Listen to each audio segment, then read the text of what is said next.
Hi everyone, hope you're having a great day. Today I wanted to talk about the importance of weeding out false information that we may have floating around inside. One of the books I read this year was called The Father You've Always Wanted by Ed Tandy McGlasson. I highly recommend it. One of the things that it taught me was that I had a lot of false things floating around.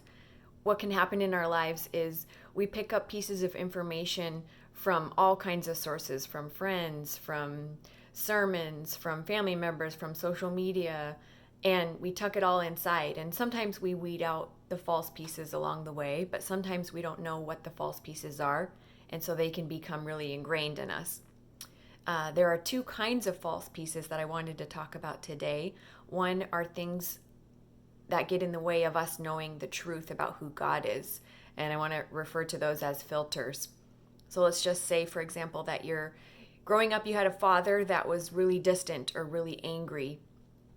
You may have a false filter in there that says, well, God is really angry or God is really distant.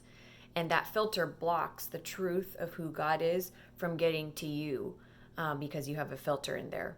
There could be lots of different ones in there. So whatever you believe about God that isn't true in Scripture can be a filter.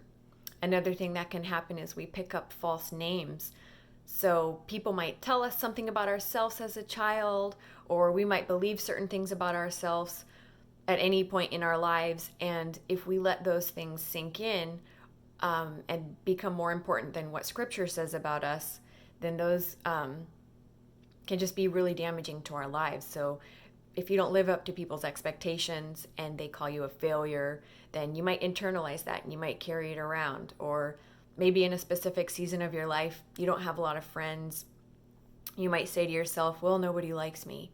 And you might internalize it. And then you might walk around carrying all these false names, and it just really damages us. So what we need to do is we need to know Scripture inside and out well enough so that when those weeds come up, we can pluck them and throw them in the garbage. So I wanted to leave you today with some scriptures of truth, just a few pieces of it, and then hopefully that will give you a jump start to spending some time reflecting on any weeds that you might have that may need attention today. So in 1 John 4:16, John says, "And so we know and rely on the love God has for us. God is love. Whoever lives in love lives in God, and God is in them." So that's one true piece about God, that God is love. And Paul really wanted us to understand this. In Ephesians 3:18, Paul said, "May you have power together with all the Lord's holy people to understand Christ's love. May you know how wide and long and high and deep it is." So God's love is really great. Don't let anything get in the way of us believing that. And then here's one true piece of who God says we are. In 1 John 3:1, John says, "See what great love the Father has lavished on us, that we should be called children of God." Those are some scriptures I wanted to share with you. I want to encourage you to spend some time reviewing what might be stuck inside in your mind.